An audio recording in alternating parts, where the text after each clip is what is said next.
Hello students, welcome back to Excellence Education by Vijay sir. तो आज हम कंटिन्यू करने जा रहे हैं class 12 book keeping and accountancy का chapter number 2 accounts of not for profit concern, और उसमें हम करेंगे प्रैक्टिकल प्रॉब्लम नंबर 9। तो चलिए स्टार्ट करते हैं।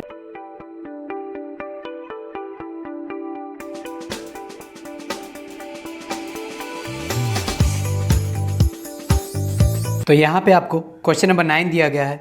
गिवन बिलो इज रसीद पेमेंट अकाउंट ऑफ बिठाई महिला मंडल Pandharpur for the year ending 31st March 2018. Prepare an income and expenditure account for the year ended 31st March 2018 and balance sheet as on that date. तो यहाँ पे हमें income expenditure account और balance sheet दोनों ही बनाना है। यहाँ पे आपको रसीद से पेमेंट अकाउंट दिया गया for the year ending 31st March 2018। Okay, यहाँ पे आपके बुक में थोड़ा सा करेक्शन आपको करना होगा। जो अमाउंट आपको दिया गया है पेमेंट साइड में, ओके, तो यहाँ पे देखिए स्टेशनरी आपके बुक में अगर 600 दिया गया है तो उसे आप 6000 कर लीजिए, और यहाँ पे आपका जो भी अमाउंट है आपका कैश इन हैंड और कैश एट बैंक को छोड़ के बाकी सब अमाउंट में आपको 00 आपको लगा देना है। जैसे कि आपको यहाँ पे स्टेशनरी 600 को 6000 करना है, रिपेयर्स टू फर्नीचर को 950 करना है। ओके, जब मैं क्वेश्चन को सॉल्व करूँगा तो आपको अच्छे से समझ में आ जाएगा कि हमें कहाँ कहाँ पे करेक्शन करना है। तो चलिए क्वेश्चन को सॉल्व करना स्टार्ट कर देते हैं। सबसे पहले देख लेते हैं कि हमें यहाँ पे एडजस्टमेंट कहाँ कहाँ पे दिया गया है। तो यहाँ पे आपको एडजस्टमेंट दिया गया है capital fund, okay, outstanding subscription यहाँ पे दिया गया है आपको, आप लोग इसे नोट डाउन कर लीजिए। एंट्रेंस फीस के ऊपर आपको एडजस्टमेंट है, रेंट पेड, ओके, तो रेंट के ऊपर आपको एडजस्टमेंट है। और यहाँ पे आपको बताया गया है कि they have following assets and liabilities. तो जो आपका एसेट्स एंड लाइबिलिटीज़ था लास्ट ईयर का, प्रीवियस ईयर का, वो आपको एडजस्टमेंट में दिया गया है। तो इसे हम एसेट्स में लिखेंगे हमारे बैलेंस शीट में। ओके, तो चलिए स्टार्ट करते हैं पेमेंट साइड से। यहाँ पे आपको फर्स्ट दिया गया है स्टेशनरी। तो स्टेशनरी क्या है हमारे लिए? स्टेशनरी एक्सपेंडिचर है। ओके, तो यहाँ पे लिख देते हैं 2 स्टेशनरी, अमाउंट है 6000। ओके, 600 को 6000 कर लीजिए अगर आपके बुक में रॉन्ग है तो। और यहाँ पे स्टेशनरी के ऊपर कोई भी एडजस्टमेंट हमें दिया नहीं गया है। ओके, तो डायरेक्टली आउटर कॉलम में 6000। नेक्स्ट है हमारा 2 रिपेयर्स टू फर्नीचर। ओके, हमने फर्नीचर को रिपेयर किया है और उसका हमें कुछ एक्सपेंसेस हमें आया हुआ है। तो रिपेयर्स टू फर्नीचर कहाँ पे आ जाएगा? एक्सपेंडिचर में आएगा। ओके, अमाउंट 950 है, अगर आपकी बुक में 95 है तो उसे करेक्ट कर लीजिए। रेंट आपको दिया गया है यहाँ पे, टू रेंट एक्सपेंडिचर है, और यहाँ पे आपको एडजस्टमेंट में दिया गया रेंट के ऊपर। और अमाउंट आपका 8300 है, अगर 830 दिया गया है तो इसे करेक्ट कर लीजिए और 8300 लिख दीजिए। और अब देखते हैं यहाँ पे क्या था एडजस्टमेंट हमारा रेंट के ऊपर।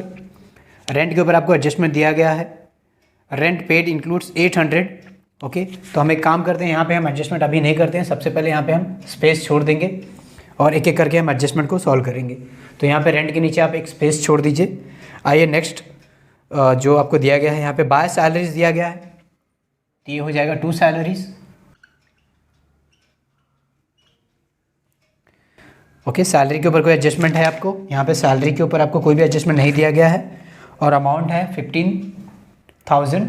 ओके, अगर आपके बुक में 1500 दिया गया है तो उसे 15000 कर लीजिए। 2 मिसलेनियस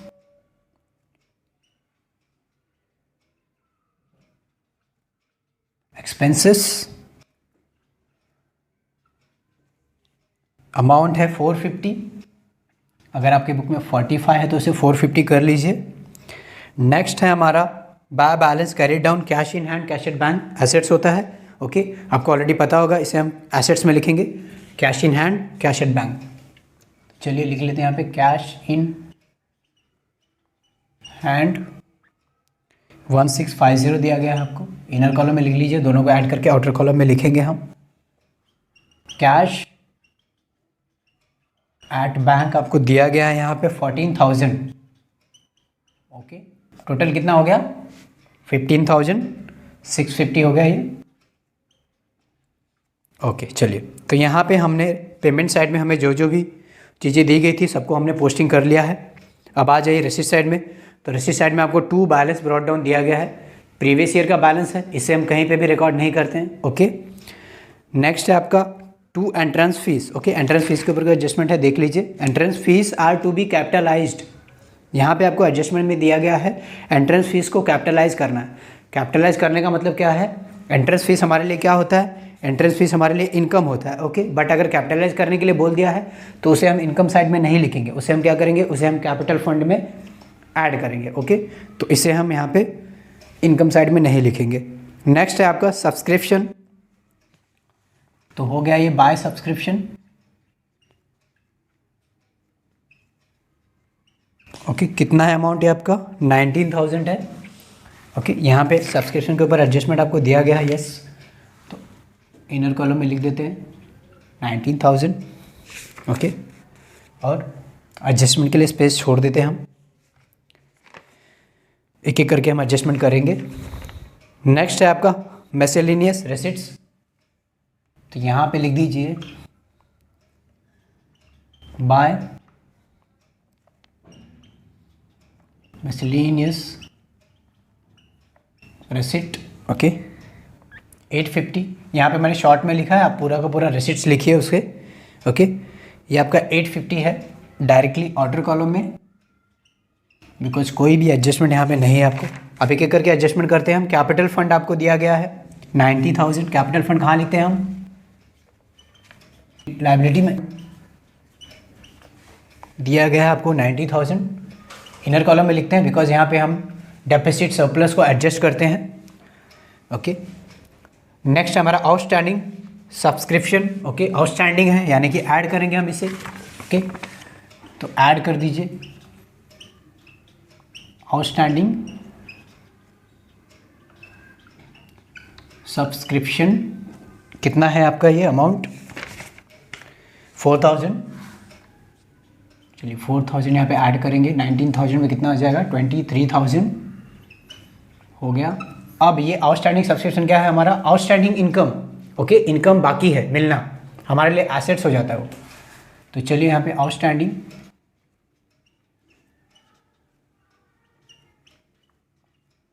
सब्सक्रिप्शन लिख लेंगे 4,000 डायरेक्टली ऑर्डर कॉलम में। नेक्स्ट है आपका entrance fees are to be capitalized, यानी कि जो भी एंट्रेंस फीस है ओके सबको हमें कैपिटलाइज करना है, यानी कैपिटल फंड में ऐड करना है। तो यहाँ पे डेफिसिट सरप्लस के लिए प्लेस छोड़ देंगे और उसमें हम ऐड कर देंगे एंट्रेंस फीस। एंट्रेंस फीस कितना है आपका? एंट्रेंस फीस है हमारा 3,500, ऐड कर देंगे। ओके, नेक्स्ट है हमारा rent paid includes 800 paid for अप्रैल 2018। अप्रैल 2018 क्या हो गया? हम अकाउंट कहाँ तक का बना रहे हैं? मार्च तक का बना रहे हैं। ओके, मार्च 2018 तक का बना रहे हैं, 31 मार्च 2018। और यहाँ पे हमें बोला है कि रेंट पेड जो है 800 इंक्लूड कर रहा है अप्रैल 2018। अप्रैल 2018 क्या है? नेक्स्ट ईयर है। ओके, तो अप्रैल 2018 हमारा नेक्स्ट ईयर है, तो ये नेक्स्ट ईयर का पैसा हमने ऑलरेडी पे कर दिया है। ओके, तो 800 हमने प्रीपेड कर दिया है, हमने पहले ही पे कर दिया, हमारे एक्सपेंस को हमने पहले ही पे कर दिया, तो हमारे लिए क्या हो गया? प्रीपेड एक्सपेंसेस हो गया। तो इसे हम क्या करेंगे? पहले हमें इनकम एक्सपेंडिचर अकाउंट में ओनली करंट ईयर के ही इनकम एक्सपेंडिचर को रिकॉर्ड करना होता है। ओके, तो यहाँ पे हम क्या करेंगे?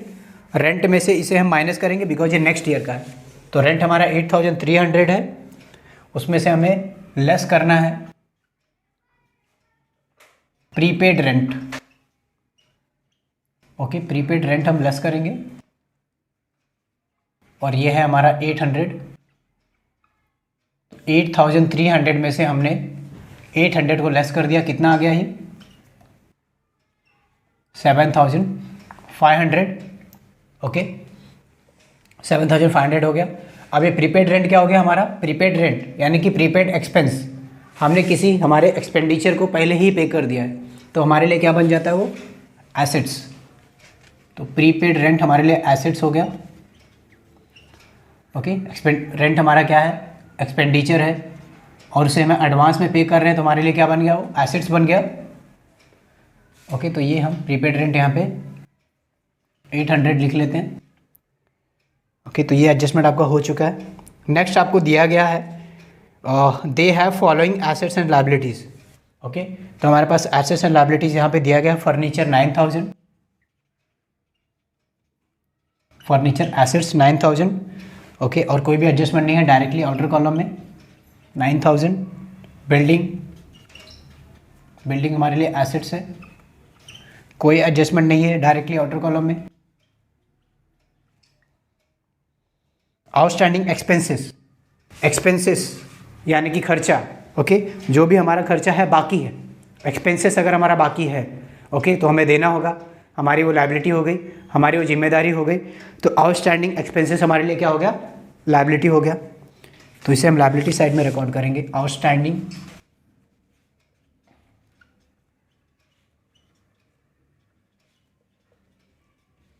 एक्सपेंसेस कितना है ये, 12,000 डायरेक्टली आउटर कॉलम में लिख लेते हैं।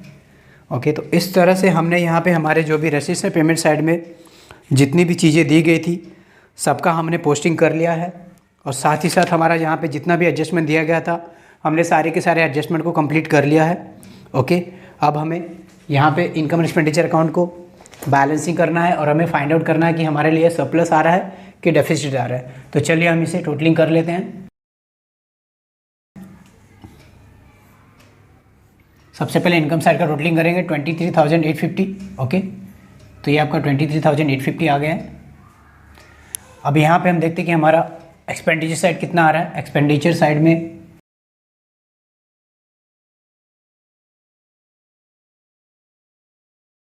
ये आपका आ गया 29,900। ओके, तो देखिए यहाँ पे 29,900 यानी कि हमारा जो एक्सपेंडिचर है इस बार हमारा एक्सपेंडिचर ज़्यादा हो गया है और हमारा जो इनकम है वो कम है। इसका मतलब हमें यहाँ पे क्या आने वाला है, हमें यहाँ पे डेफिसिट आने वाला है, बिकॉज आपका एक्सपेंडिचर ज़्यादा है और इनकम यहाँ पे कम हो गया है। ओके, तो हम क्या करेंगे, 29,900 को दोनों ही साइड लिख लेंगे, because expenditure is more. Okay, तो यहाँ पे हमारा एक्सपेंडिचर ज़्यादा है और यहाँ पे आपका टोटल कितना है, 23,850 है। तो देखते हैं हमारा डेफिसिट कितना आ रहा है, 6,050। तो यहाँ पे हमारा जो डेफिसिट है 6,050 आया हुआ है। तो चलिए डेफिसिट को हम इस तरफ लिखेंगे क्रेडिट साइड में, बिकॉज यहाँ पे हमें कम पड़ रहा है। तो बाय डेफिसिट 6,050, और डेफिसिट को हम क्या लिखते हैं, एक्सेस ऑफ व्हाट, एक्सपेंडिचर। यहाँ पे एक्सपेंडिचर ज़्यादा हो गया तो excess of expenditure over income. Okay, यहाँ पे आपका इनकम से ज़्यादा एक्सपेंडिचर हो गया और कितना हो गया वो 6,050। ओके, अब इस डेफिसिट को हम क्या करेंगे, अगर हमारा सरप्लस आता है तो हम कैपिटल फंड में ऐड करते, डेफिसिट आया है तो कैपिटल फंड में हम लेस करेंगे। ओके, माइनस करेंगे। तो चलिए यहाँ पे हम लेस कर देते हैं, less deficit. Okay, and how much is the deficit, 6,050।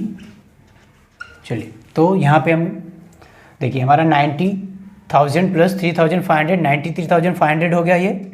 Okay, और 93,500 में से 6,050 माइनस करेंगे। ओके, तो ये कितना आ गया हमारा, देखिए 93,500 हो गया, बिकॉज इसमें से ये ऐड करना है। तो 90,000 में हम पहले 3,500 ऐड कर देते हैं, 93,500 आ गया, उसमें से 6,050 हम माइनस कर देते हैं, तो ये आ गया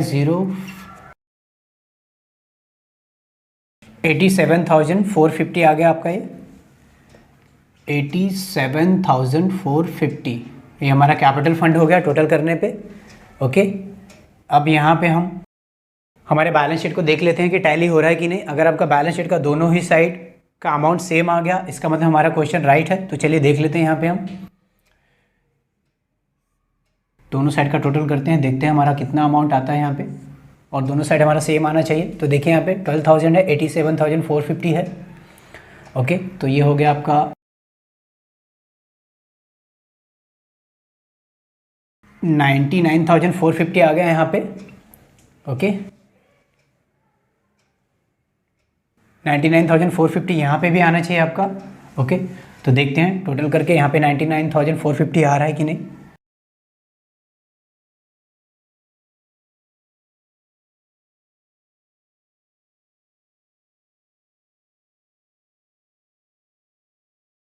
99,450 आपका एसेट साइड में भी आ गया। ओके, यहाँ पे भी आपका 99,450 है।